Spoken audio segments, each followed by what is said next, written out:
Boa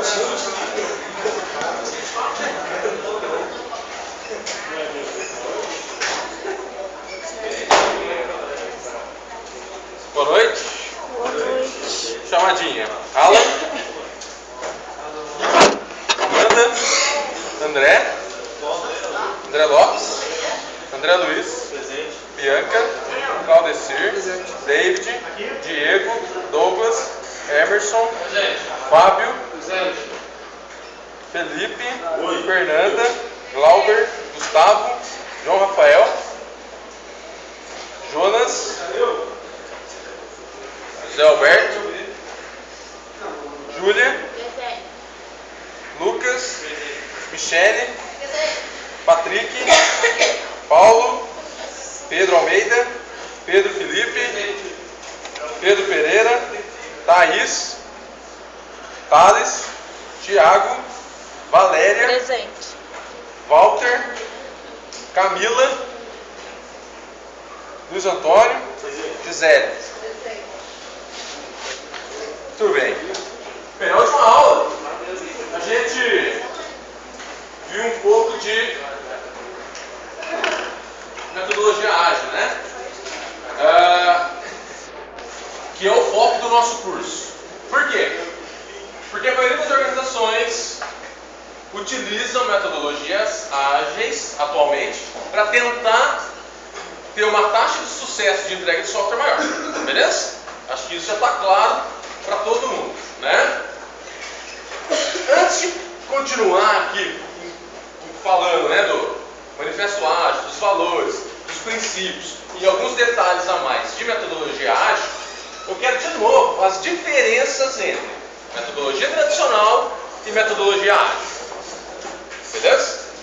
Quais são as etapas de um processo de software? Quais são as etapas de um processo de software? Modelagem, plot e teste. Beleza, está melhorando, está melhorando. Requisitos, planejamento, projeto, código, testes e entrega. Beleza. Características de metodologias tradicionais. Quais são? Burocrática. Burocrática. O que isso significa? Uma documentação depois de cada etapa. Uma documentação a cada finalização ou início de etapa, assinada pelo cliente, né? Existe uma formalização, por isso burocrática ou clássica, né? Que mais? Não tem flexibilidade. Não tem flexibilidade a mudanças, né? Ou ela é menos flexível, por quê? Porque o negócio está assinado. Vamos embora, boa rede e ó, vamos para a próxima etapa, né? Que mais? Não tem participação do cliente. A participação do cliente ela é menos intensa, né? Ele participa menos, mas ele participa, né? Que mais? Foco em softwares críticos. Foco em software, ainda em softwares críticos, né? A comunidade ela não aceita ainda tão bem metodologias ágeis para softwares críticos, mas é um negócio que já tem um certo caminho, beleza? Eu até comentei em alguma aula para trás aí algumas normas, né? E já falei também, a NASA é uma das que está tentando introduzir metodologia ágil em sistemas críticos, né? Mais alguma coisa? Tem mais uma. Quantidade de pessoas. O que você falou? Alguma coisa? Quantidade de pessoas, normalmente tem muito mais do que 20 pessoas, beleza? Metodologia ágil, características básicas. Mudança de requisito, aceita mais fácil mudança, né? O que mais? Acessível ao cliente. Acessível ao cliente. Acesso fácil ao cliente, o cliente. Beleza. Fácil comunicação Isso, com o cliente, beleza? O cliente ele tem que estar mais disponível. O que mais? Times menores. Times menores, até 20, né? É o que pelo menos a comunidade tem adotado. Nada impede de ter um pouco maior, né? Você tem que ter pelo menos 2 caboquinhos, beleza? Para você pelo menos tentar fazer uma programação em par, e a gente vai ver melhor o que é isso. O que mais? Faça adequação às mudanças. Faça adequação a mudanças, flexibilidade, né? Aceitação de mudanças. Qualquer aplicativo. Basicamente qualquer aplicativo pode ser desenvolvido, né? O que a gente precisa? O cliente tem que entender a filosofia, ele tem que ter um orçamento também, de certa forma, flexível e disponibilidade. Então a gente fica muito amarrado às características do cliente, beleza? O time, ele precisa, seria interessante, ele ter um bom nível de programação e homogêneo. Todo mundo saber programar, todo mundo saber testar e por aí vai. Então, para quê? Para dar produtividade, né? Mas isso não é mandatório. Se o time ele é desnivelado, com programação impar, com dojo, né, o coding dojo, a gente consegue tentar fazer um nivelamento. Então dá para fazer, mesmo um time não sendo homogêneo, na questão de conhecimento, beleza? Dá para trabalhar. Mais alguma característica importante? Esse é o basicão, né? Como eu falei, o manifesto ele foi feito em 2001, são 4 valores essenciais, né? O primeiro deles é interação de indivíduos ao invés de processo e ferramenta. Então a valorização da pessoa, da comunicação. Uma das coisas que é colocada um dos princípios, né, que segue esse valor é comunicação face a face. Existem hoje equipes distantes geograficamente que trabalham com ágil, beleza? A gente tem tecnologia que suporta isso, mas o importante é estabelecer uma comunicação, um contato visual com as pessoas, beleza? Se possível, presencialmente. Isso às vezes tem um custo maior, às vezes não dá, mas é o que a gente tenta buscar. Não é possível porque uma equipe está aqui, a outra está na Índia, a outra está no Canadá, não tem problema, dá para trabalhar, beleza? A gente tem tecnologia para isso aí, mas a ideia é, aqui ó, indivíduo e interação ao contrário de ferramenta. Eu vou comprar uma ferramenta de telepresença para daí eu começar a usar ágil. Não tem nada a ver. Começa ali, pega o Skype, pega o Hangout, começa a trabalhar em cima porque a ferramenta não é essencial. O que é essencial é a interação, beleza? O software funcionando, de novo, software funcionando ao invés de uma documentação abrangente, beleza? O cliente não tem por que ter uma documentação abrangente para ele não vai ganhar nada, não vai ter lucro com a documentação, ele não vai clicar na documentação e aquilo ali vai produzir um resultado para ele, então ele prefere software, beleza? Terceiro, colaboração com o cliente, comunicação com o cliente tem que estar disponível, aquelas características que a gente já comentou, e aceitação de mudanças. Muito maior flexibilidade para acomodar mudanças. As mudanças vão acontecer a qualquer momento? Não é essa a ideia. A gente vai perceber. A sugestão da mudança é a qualquer momento. A acomodação dela, existem etapas que a gente pode introduzir essas mudanças. E a gente vai perceber isso daí, beleza? Normalmente no final de uma sprint, começo de uma sprint, a gente vai lá e coloca as novas mudanças. Mas as mudanças podem ser adotadas o tempo todo. Os princípios, né? Garantir a satisfação do consumidor, cliente em primeiro lugar, softwares funcionais, software funcionando, beleza? Entregue a cada uma semana, no máximo a cada mês. Então eu tenho algo que agrega valor para o negócio no final de no máximo um mês. Dependendo do tamanho da equipe, isso aí chega a uma semana. Se você tem uma equipe pequena, você não consegue também desenvolver muita coisa que agregue valor. Então aí você estende, mas não passa de um mês. Beleza? Isso aí instala, coloca no servidor e o cliente está acessando. Beleza? Essa que é a ideia. Softwares funcionais são a principal medida do progresso. Ao invés da gente ficar estimando, né? A quanto tempo vai gastar, quanto foi produzido. Cara, o que está trazendo valor para o negócio? O que está trazendo ROI, né? O retorno do investimento? É o software funcionando. Quanto mais funcionalidade tiver que a sociedade, que os clientes estejam pedindo, é isso que a gente tem que desenvolver.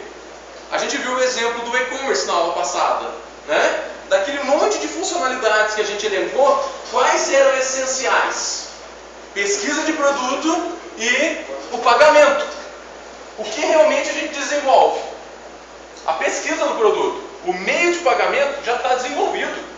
Eu vou pegar algum que está no mercado, porque isso estabelece uma certa confiança, né? Os dados dos clientes não vão ficar no seu banco de dados, vão ficar no banco de dados à parte, responsabilidade é desse terceiro.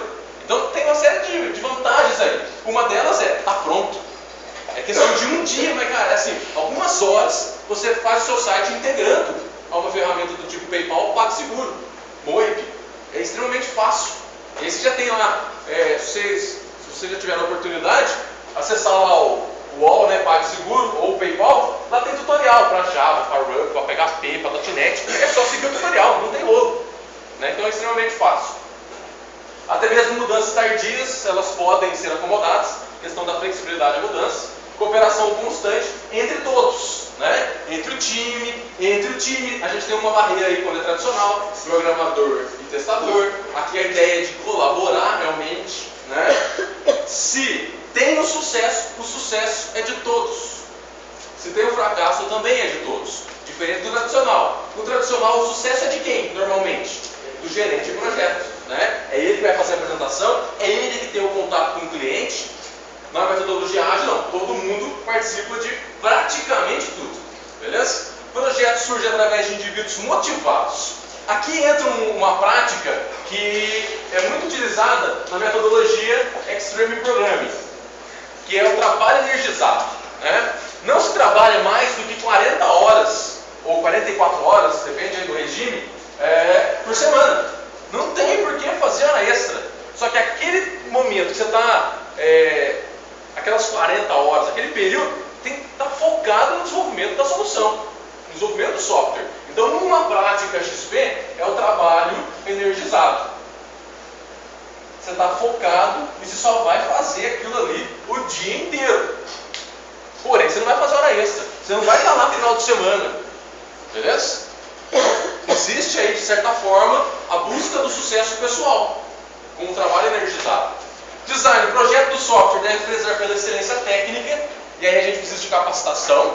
Né? Todo mundo tem que ter aí pelo menos um nível homogêneo para desenvolvimento. Isso, dependendo da equipe, é conseguido aos poucos. É aquilo que eu comentei. Se a equipe ela não é homogênea, não tem problema. Começa, faz programação em par. Põe um cara experiente do lado de um cara que não manja bulufas. Os dois vão vendo ali, tipo, o cara que não manja, ele vai ver a forma do cara programar. E ele vai questionar.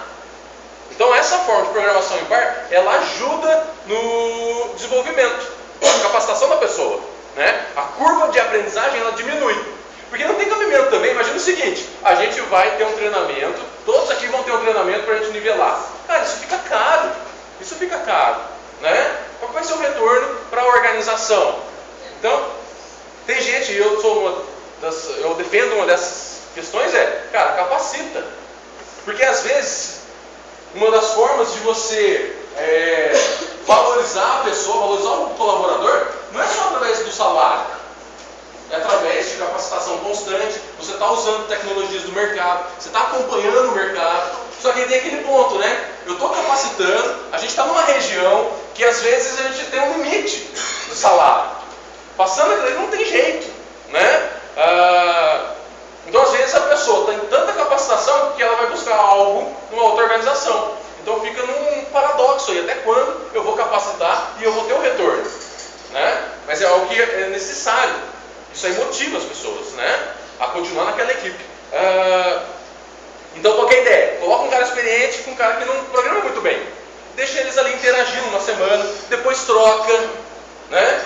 Depois de uma sprint, duas, algumas sprints, as pessoas vão estar mais homogêneas, no sentido de desenvolvimento. Beleza? Rápida adaptação às mudanças, e aqui vem a questão de software. Né? Se a gente usa o que era o paradigma antigo, paradigma estruturado, não dá. Paradigma estruturado não suporta muito bem mudanças, e a gente tem umas linguagens que ainda as pessoas querem desenvolver usando o paradigma estruturado.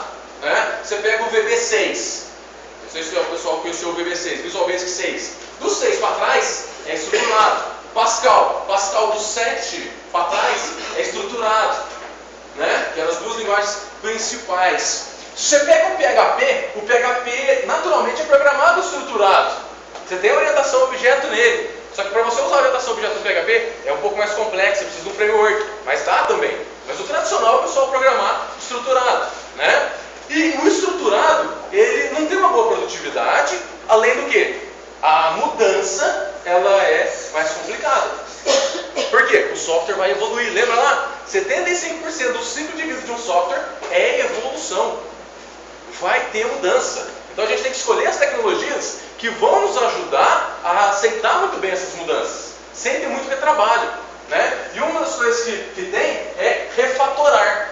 Não sei se vocês já ouviram esse termo, mas o ato de melhorar um código, quando a gente tem programação em par, por exemplo, uma pessoa está programando, ela vai ficar ali durante 1 hora, e a outra pessoa está pensando em como melhorar o código.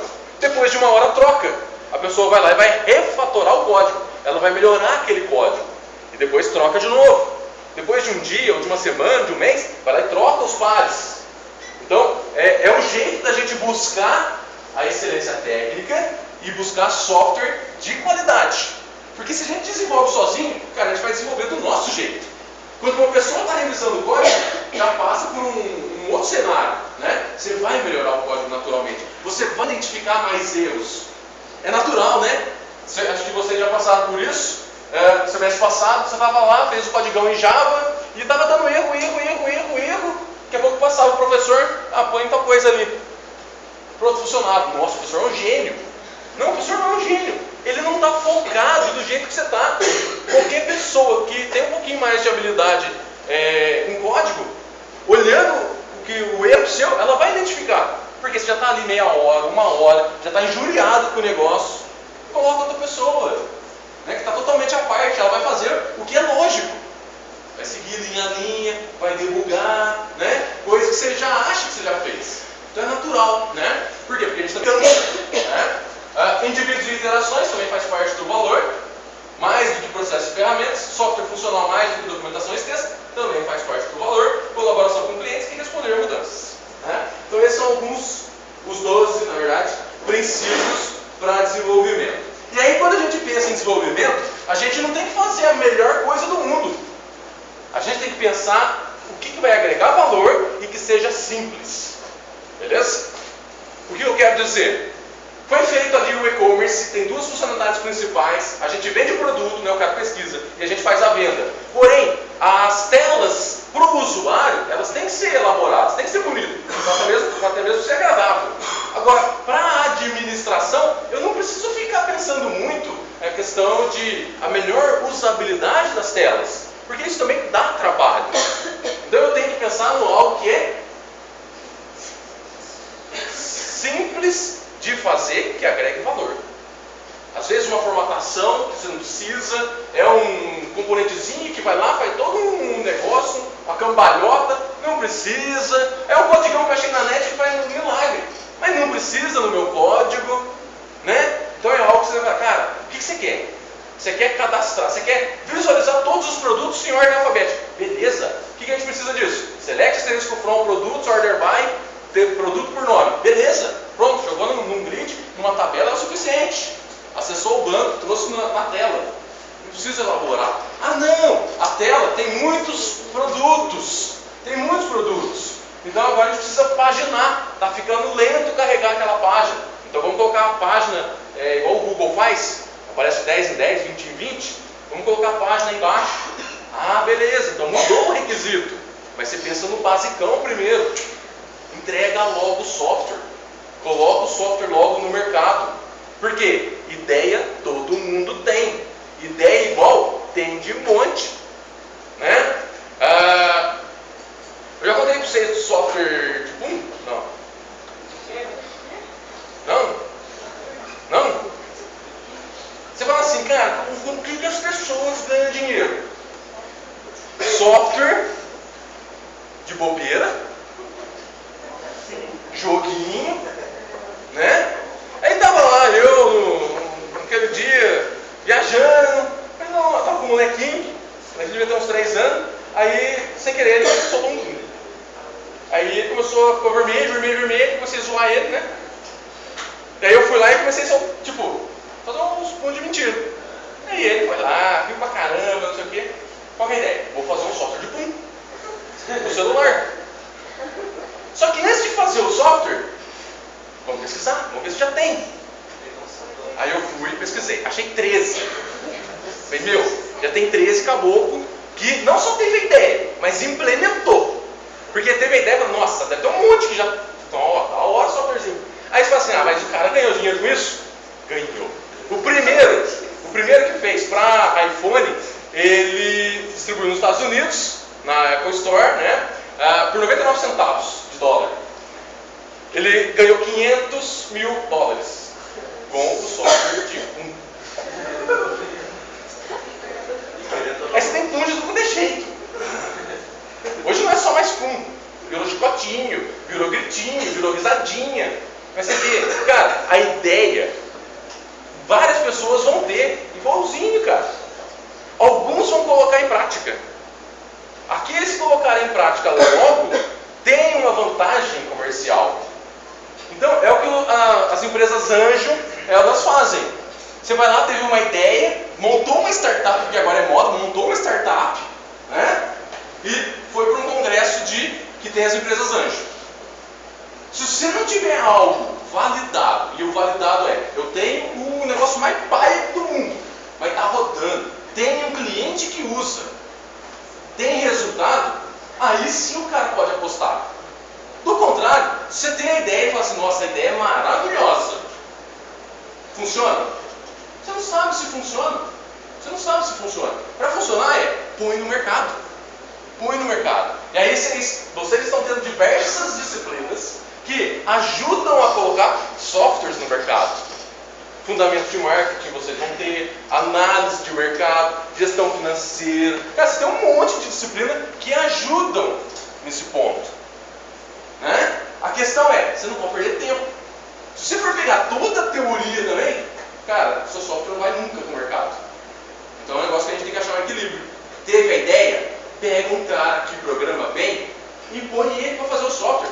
Faz uma parceria, cara. Você não vai dominar o mundo sozinho. Ninguém vai dominar o mundo sozinho. Então, colabora. Colabora. Eu não sei administrar a empresa, mas tem gente que sabe. Então, colabora. Vai lá, dá uma porcentagem. Se der certo, 5% é seu. Porque às vezes você vai lá, tem uma ideia e você não tem dinheiro para fazer aquele negócio funcionar. Então, vamos, todo mundo aí, vamos colaborar, cada um fica com a porcentagem, vamos pôr o software no mercado, vamos pôr a solução no mercado. Se der certo, cada um fica com uma fatia. Né? É uma das possibilidades, até mesmo que as empresas antes colocam pra gente. Né? Cara, se você tiver uma startup só de programador, não vai dar certo. Por quê? Quem que vai vender o produto? Quem que vai vender o produto?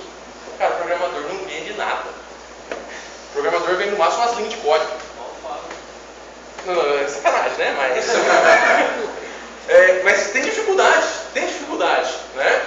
E eu já participei de alguns eventos de startup e sempre falo, cara, tem gente que tem um software maravilhoso, uma solução maravilhosa, mas os caras não conseguem passar da primeira rodada das startups. Por quê? Porque o cara não sabe vender o produto dele, o cara não identifica o problema, o cara não sabe qual que é o público-alvo, o cara não tem a visão do produto, ele já teve uma ideia maravilhosa, fez, mas não sabe passar para os outros, não sabe vender.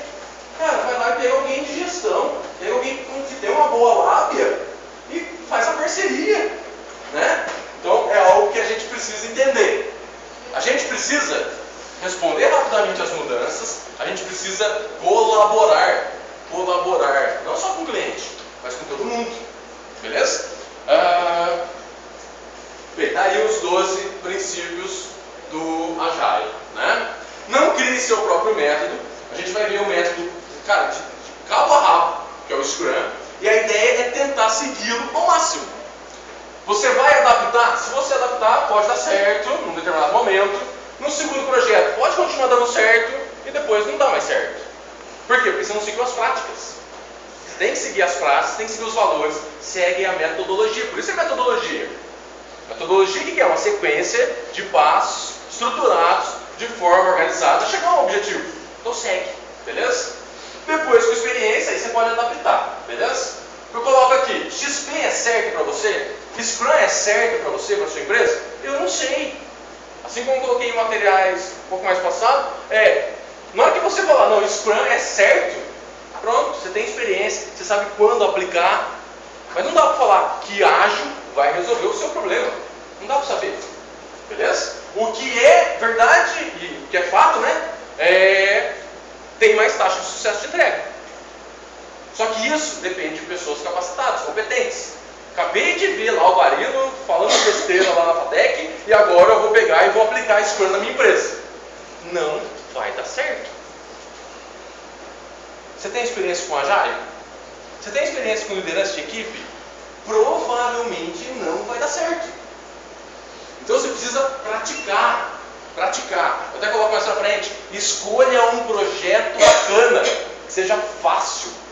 Você tem que vender a ideia. O seu time provavelmente trabalha tradicional. Você vai mudar um paradigma. Se você for lá, vamos todo mundo fazer Agile agora nesse projeto? Vamos, não deu certo? Vem ó, top. Então, escolha um projeto adequado. Pega a galerinha que mais tem confiança em você e trabalha com eles. Ó, deu certo aqui com esse cenário. Vamos tentar aplicar, vamos tentar estender um pouco mais. E vai agregando pessoas naquele trabalho. Se colocar todo mundo, acho que na maioria das vezes, né, não vai dar muito certo. Beleza? Você vai começar a adaptar muito, e não é essa a ideia. E aí, você tem a formação, você pensa em Scrum, você tem a formação de Scrum Master. Você tem a formação de Scrum Master. É um curso, você vai lá, paga esse curso e faz a provinha. Pegou a certificação de Scrum Master. Quer dizer que você sabe aplicar Scrum? Não tem nada a ver. Você lê um livro, estudou, fez a prova. Você não tem a prática ainda. Beleza? Para muitos casos, encontra um mentor. Alguém que já aplicou Agile em algum lugar e ele pode te dar sugestões. Qualquer pessoa que tenha experiência. Vai ter no Vale do Paraíba aqui o Agile Vale. Eu acho que é mês que vem. Se não me engano, acho que é mês que vem. Lá em São José dos Campos. É um evento organizado por um amigo lá de São José também. E é um dia inteirinho falando das práticas ágeis. Onde foi aplicado, o que deu certo, o que não deu certo, o que a gente deve seguir, qual que é a tendência. Então é um momento que a gente pode fazer o nosso networking. Você vai lá, paga lá 100 pontos, sei lá quanto que é lá, e, cara, você vai escutar os caras falando um monte de coisa, mas o importante é fazer o networking. É achar um cara que fala assim, cara, me ajuda, seja meu consultor, seja meu mentor, né? Por quê? Porque vocês são gestores. Vocês não vão ficar codificando a vida inteira. Vocês vão fazer gerenciamento de projeto, que no caso do Scrum é o Scrum Master. Vocês vão gerenciar a equipe. Beleza? E para isso a gente tem aí algumas considerações, né? O ciclo de vida em si, fazendo a comparação. No tradicional, a gente tem aqui algumas etapas. Beleza? Ah, senhor, mas aqui não tem 4 etapas. Tem 6. Vocês vão encontrar livros que tem 7 etapas. Não tem problema, né? Aqui, ó, a gente tem requisito. Aqui é requisito. Aqui a gente pode entender como um projeto, código e a entrega em si. Então depende do livro. Beleza? Não tem problema nenhum. São 4, são 6, são 7 etapas. Depende do que você quer fazer. Mas então, o que eu quero colocar aqui é o ciclo de vida tradicional, o dinheiro, o retorno de investimento para o cliente só vem depois. Quando a gente usa ágil, a gente tem todas as etapas num curto espaço de tempo. E aí, na hora que a gente faz aqui a implementação, nesse momento o cliente já pode ter um retorno. Então ele vê o software funcionando de forma mais rápida e tem o lucro também de forma mais rápida. Não é só investir, e depois de um longo período ele vai ter o retorno. Beleza? Então é mais ou menos assim que a gente... Uma das coisas que ajuda a convencer o cliente também, né? Que é o ciclo de vida iterativo. Beleza? Algumas considerações aí. Essas etapas, elas podem ser feitas todos os dias. Isso aqui, ó, você vai fazer durante um mês, mais um mês e por aí vai. Esse aqui não, é todo dia. Beleza? Então, eu coloco aqui, ó, planejamento, projeto e testes todos os dias. Todo dia você está testando. Como é que você testa? Programação em par. Tem um cara programando, tem um cara só de bizu, tentando melhorar o código. Depois de uma hora inverteu. Inverteu, a primeira coisa que o cara vai fazer é melhorar. Se ele vai melhorar, ele vai testar o seu código. Então você tem um produto de mais qualidade no final. Beleza? Enquanto o cara está ali programando, o outro está morcegando ali, está viajando, está no Face? Não. O cara está planejando o que ele tem que fazer para melhorar o código. Então, essas etapas são diárias. São, na verdade, a cada hora, a cada 2 horas. Beleza? A cada iteração, a equipe passa por todas as fases. Não quer dizer produtividade. A gente não vai entregar software num menor tempo. Não tem nada a ver. Beleza? O que importa pra gente é a gente entrega software com mais qualidade. A gente entrega software num prazo mais apropriado, que negociou com o cliente. Por quê? Porque a gente não tem bola de cristal. Eu não consigo prever para um ano. O que eu consigo prever, eu mostro para um dia, para uma semana e olha lá. Então, toda semana você está negociando com o cliente. Por isso você vai entregar muito mais software no prazo correto. Beleza? Feedback contínuo permite treinamentos rápidos. Qual que é a ideia? Se eu demoro para entregar para o cliente, que é esse daqui, ó. Ops, cara, deixa eu só voltar aqui. Se eu entrego para o cliente só aqui, depois de 6 meses, quando que ele vai dar o feedback para mim? Ah, não gostei da cor. Depois de 6 meses. Mudar a cor, hoje é sossegado. Criar uma nova funcionalidade, aí passa a ser um desafio. Eu vou dar um exemplo para vocês. Na FATEC mesmo. A gente está usando o Scrum para fazer alguns projetos e chegou o nosso PO e falou, ó, faz cadastro de falta do professor, implementando da seguinte maneira. O professor faltou. Põe o dia e põe a falar, faltou. O que você considera? O professor faltou o dia inteiro. Certo? Beleza. Vai lá e implementa. Pô, o negócio paia de implementar. Sossegado. 1 hora tá pronto. Aí começou a usar. Nossa, mas não é assim que funciona. Tem professor que vem à tarde, mas não vem à noite. Tem professor que vem à noite, mas não vem à tarde. Então, ao invés de ser o dia todo, coloca período. O professor não veio no período. Aí você põe lá, manhã, tarde e noite. Ao invés de ser o dia inteiro, que é um booleano, você põe 3. Manhã, tarde e noite. Beleza? Vai lá, implementa, refatora. Refatoração também trivial. Vai lá, foi funcionar. Nossa, mas tem professor que só vem um tempo. Professor da tarde, por exemplo, né? Aqueles que dão as disciplinas técnicas, normalmente trabalham em empresas. Então eles vêm um período e no outro período, tipo assim, ele vem lá das 2 às 4 e das 4 às 6 ele tem uma reunião. Então ele tem que ir embora. Então não é mais manhã, tarde e noite. É manhã primeiro tempo, manhã segundo tempo, tarde primeiro tempo, tarde segundo tempo, noite primeiro tempo, noite segundo tempo. Vocês estão vendo a evolução do requisito? Quando que a pessoa teve o feeling? Muda o software. Quando ela viu funcionando. Quando ela viu a situação. Ela poderia muito bem já ter planejado isso na cabeça dela. Né? Pô, nós tem essas situações, não sei o quê. Se essas situações fossem pensadas, a gente teria menos retrabalho.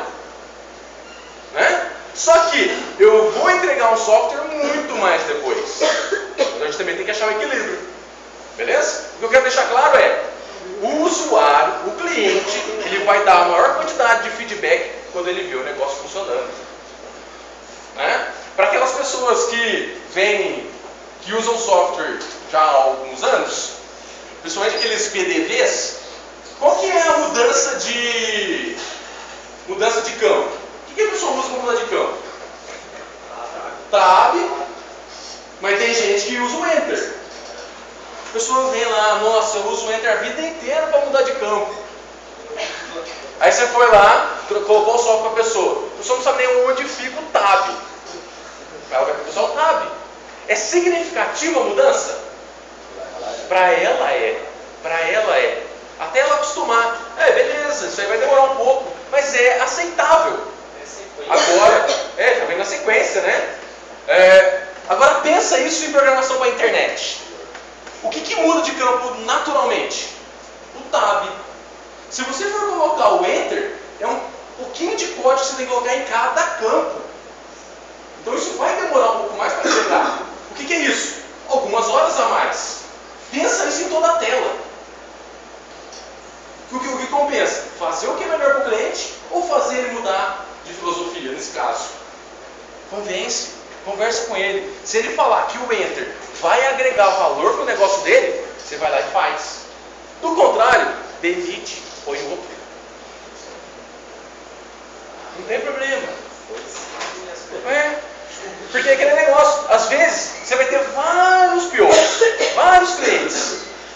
não dar ideias inúteis. Você tem que ver o que agrega valor. O que agrega valor? É isso que a gente tem que fazer. Por quê? Porque o budget do PO, ele é limitado. O orçamento de cada empresa é limitado. Você não vai conseguir fazer o software por um longo período. Porque você não tem um orçamento tão flexível assim. Então é um negócio que a gente tem que racionalizar, né? O mandar embora é um pouco forçado, mas convence, dá treinamento, incentivo, né? O que eu quero colocar é, agregou valor, você faz. Não agregou valor, não tem porquê fazer. Beleza?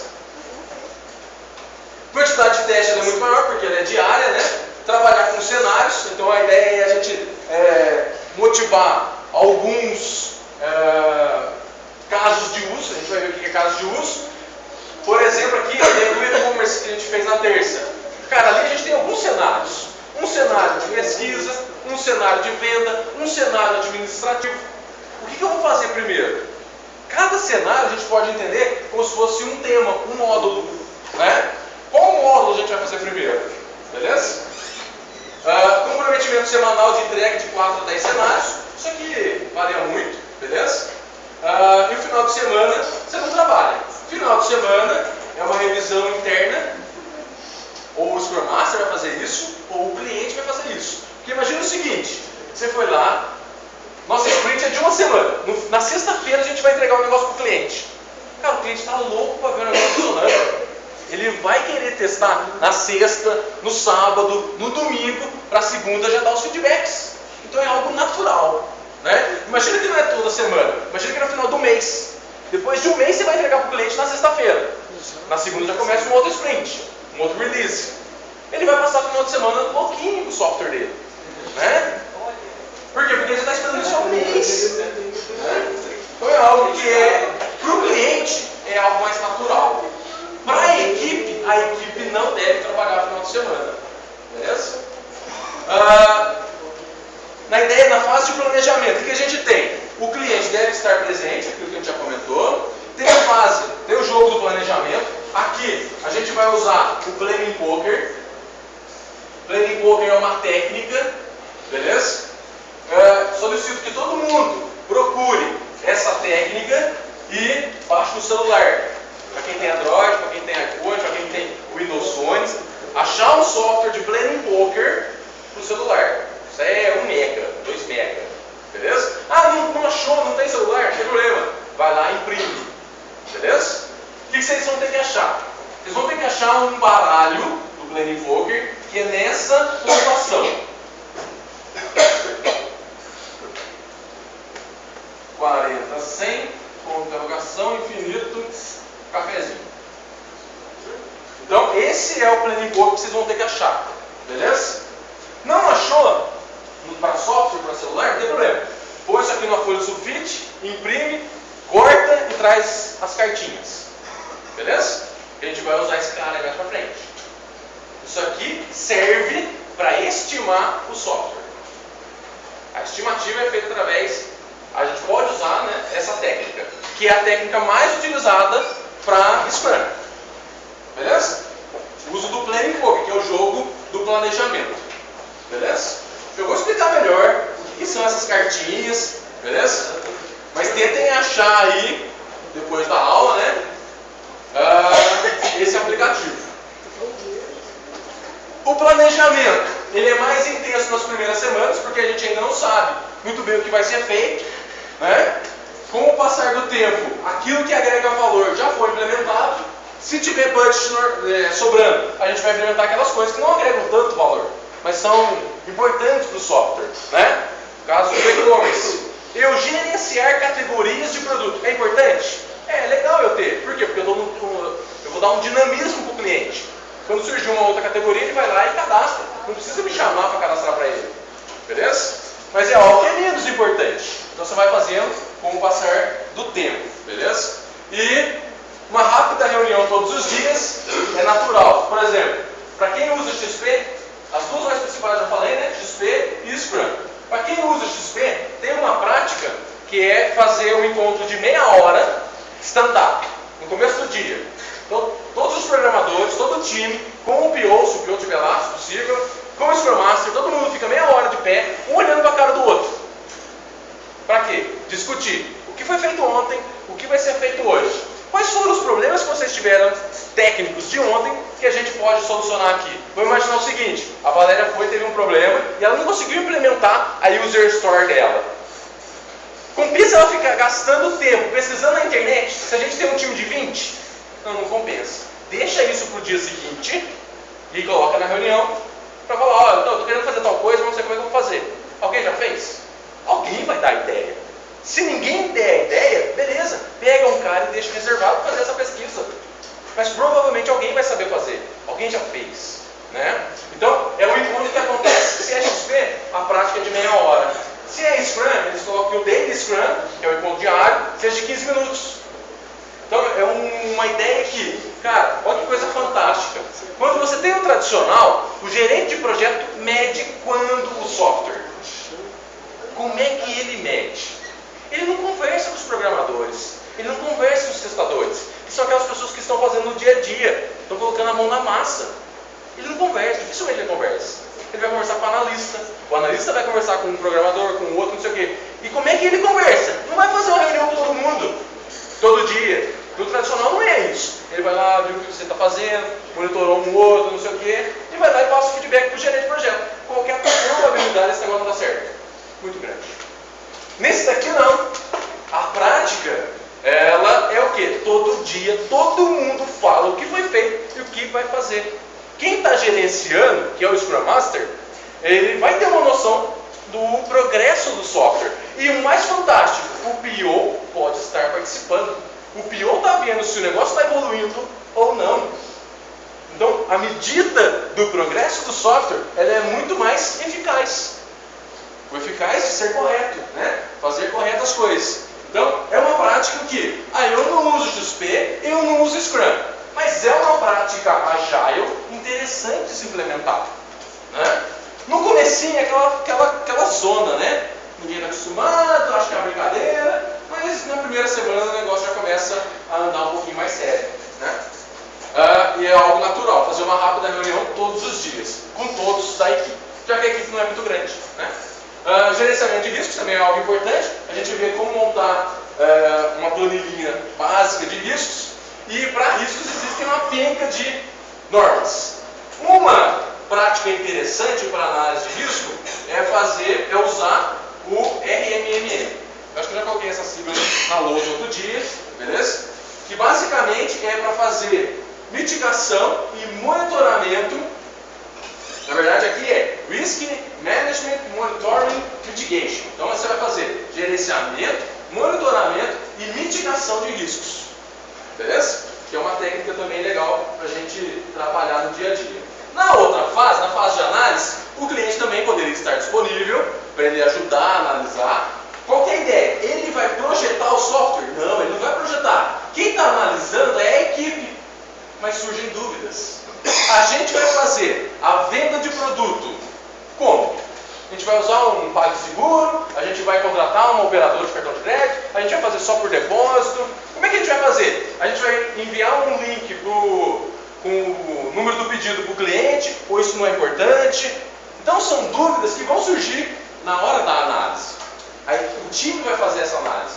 O cliente vai estar ali para dar a sugestão dele. Ao invés de você fazer assim, faz desse jeito aqui, que eu acho que é melhor. Vai trazer mais valor agregado. Beleza? Coleta de requisitos para o software, formalização de requisitos complexos. Né? Um dos valores. Qual que é um dos valores? Eu tenho que ter um software funcionando ao invés de ter uma documentação abrangente.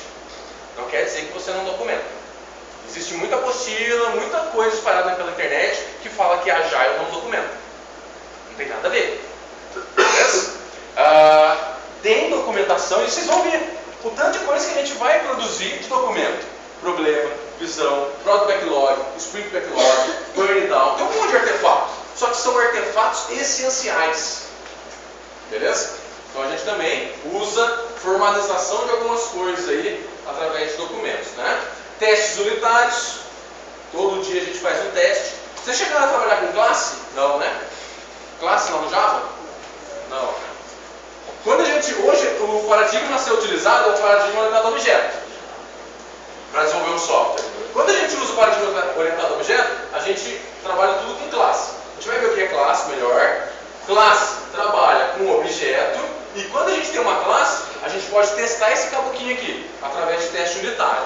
Beleza? O que é o teste? Quando eu coloco teste aqui, não é chegar a colocar alguém atrás do micro e ficar digitando qualquer coisa.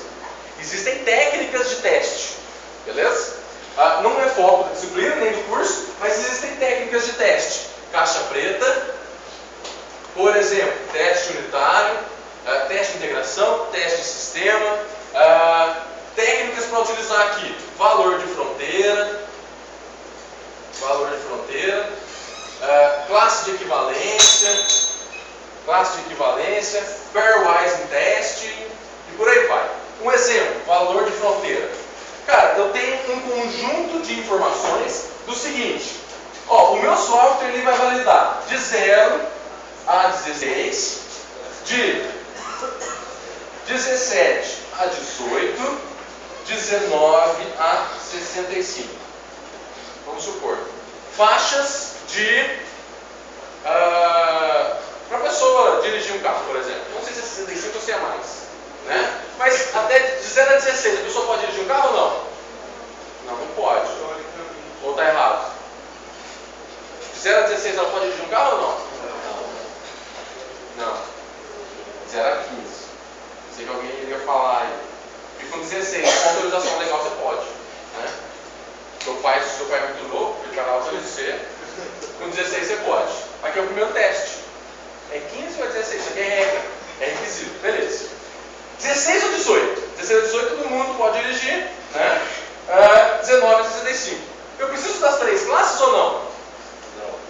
Eu preciso. Beleza. Um teste a menos para ser feito. O que eu preciso? De 16 a 65. Se 65 for o limite maior. Beleza? O que eu tenho que testar essencialmente? Aí você fala assim, senhor, vou testar para... entrei com 11. Legal. Entrei com 10. Legal. Entrei com 18. Legal. Você não vai pegar erro com esses valores. Você vai pegar erro com qual valor? Você vai pegar erro, se a gente usa valor de fronteira, com menos 1, 0 e 1, com 14, 15, 16, com 16, 17, 15, 16, 17, com 64, 65, 66. Isso aqui você pega erro. Eu precisei testar todo o meu conjunto amostral? Não. Eu precisei testar 1, 2, 3, 4, 5, 6, 7, 8, 9, 10. 10 valores são essenciais para o meu software funcionar. Ao invés de, sei lá quantos milhões de valores que poderiam ser entrados aqui. Beleza? O que quero colocar aqui? Como é que você sabe que são esses valores, senhor? Porque onde que o programador erra é no sinal. Se o cara vai lá e coloca menor ou igual a 0, tá certo? Para essa condição aqui, o que deveria ser? Maior ou igual. Beleza?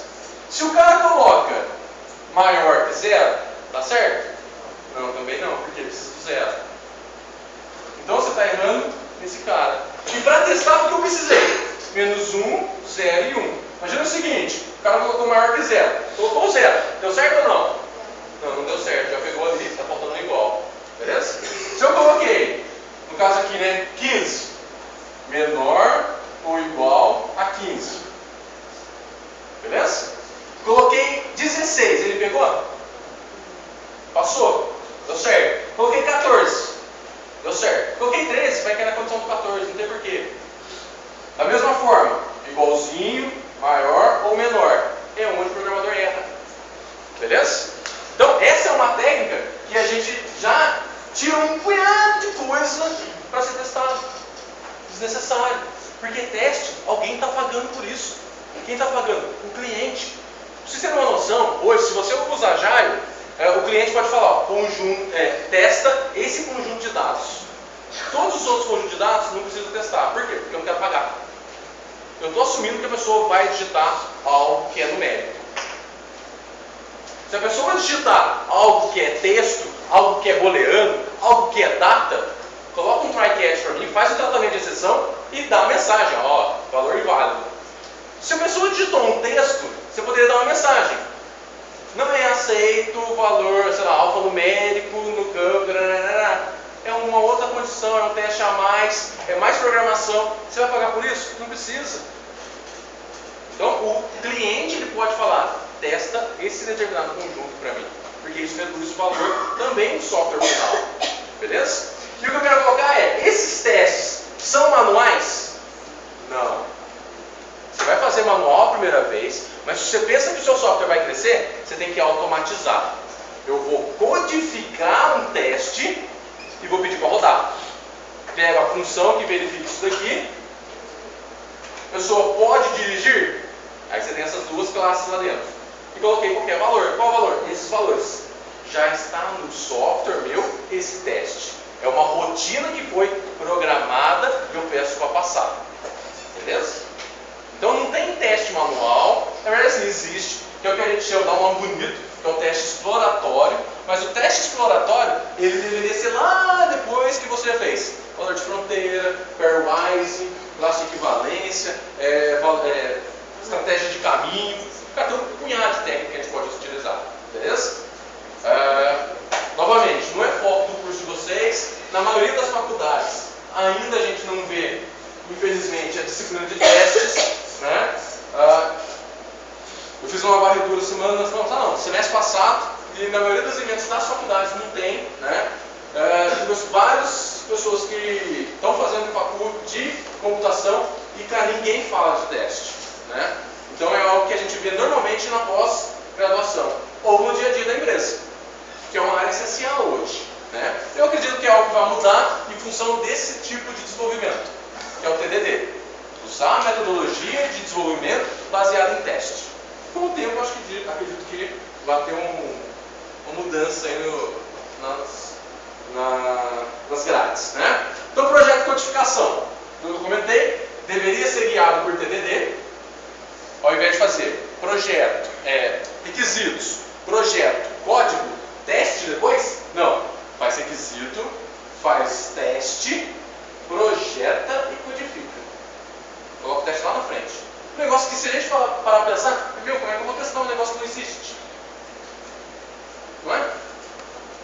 Mas você já fez o caso de teste. Você sabe que tem que testar. Você planejou que tem que testar. E em função disso o programador vai desenvolver. É uma mudança também de paradigma. Por isso que não é... Porque imagina o seguinte, o pessoal vem do tradicional. Estão querendo colocar ágil, que é mudança de paradigma. A gente pega as etapas aqui, que demoram meses, e coloca aqui em horas, dias. Essa mudança já é drástica. Imagina trocar e desenvolver por TDD. Você vai fazer teste antes de programar. Cara, primeira vez que você vai ver, você vai ver, nossa, dá um nó na cabeça. Mas é uma tendência. Por quê? Porque se a gente testa, a gente entrega um produto de maior qualidade. Beleza? Fala aí. Não perderia tempo, por exemplo, igual você coloca o teste na frente do código. Não perderia tempo. Parece que perde, né? Por exemplo, você fazendo código, você não verificaria os erros mais fácil do que você ficar pensando nos problemas? Parece que perde tempo. Assim como parece que perde tempo a gente trabalhar em par. Ou não? Também um pouco, porque você revelar as pessoas, daí você acaba perdendo tempo. É isso. Parece, né? Sim. Você vai assim, pô, tem duas pessoas, cada um podia estar fazendo um negócio diferente e a gente entregar duas coisas ao invés de uma. Natural, né? É negócio de lógica. Você faz um projeto a longo, médio prazo, você sabe que vai ter 2 funcionários do mesmo nível depois. Não, é independente. O programação em par, ela deveria ser eterna. Você foi nivelou os caras. Sim. Tá bom, você tem 2 caras bons. Os 2 vão estar trabalhando juntos. Essa é a programação em par. É uma prática recomendada quando você usa Agile. Põe um cara que sabe programar e põe outro cara que sabe programar. Por quê? Estou programando, depois o cara vai vir no meu lugar e vai refatorar. Vai melhorar o código. Vai continuar do mesmo jeito. Não parece que é um negócio que é menos produtivo? Tem 2 pessoas fazendo a mesma coisa. Não, porque a chance de erro de você lá na frente vai ser menor. Né? Exatamente. Então, onde que está o sucesso do negócio?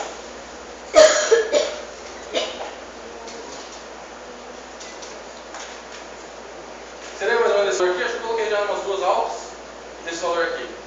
Taxa de sucesso tradicional, taxa de sucesso ágil.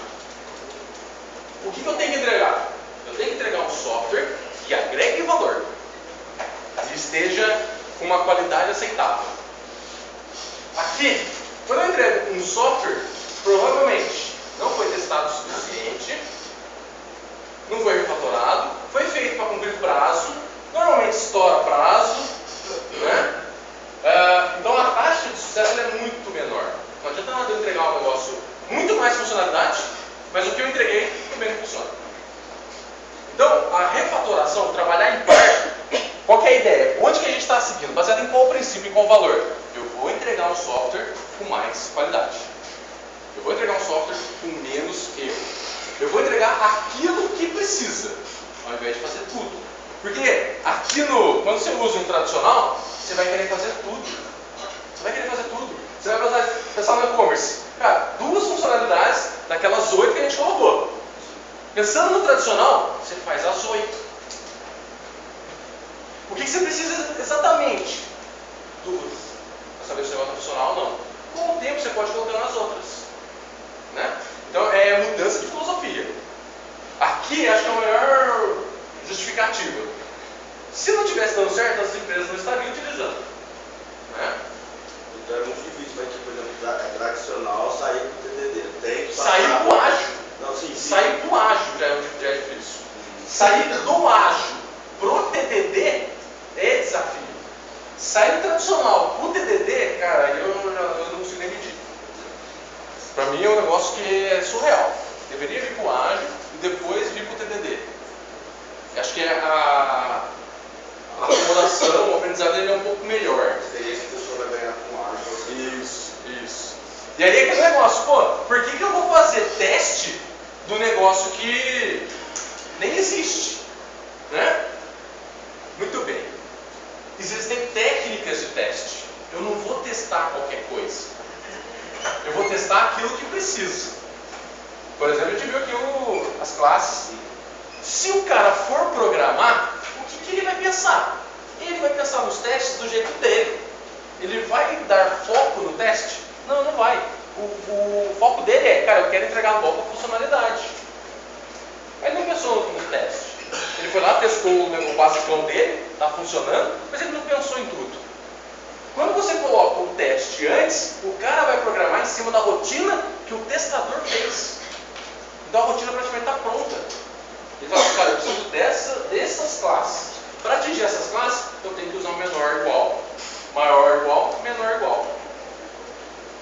Então ele vai montar a rotina baseado já no teste que foi feito. Ele não vai pensar em outras coisas que não vão agregar valor, porque o cliente não vai pagar. O teste paga. Entendeu?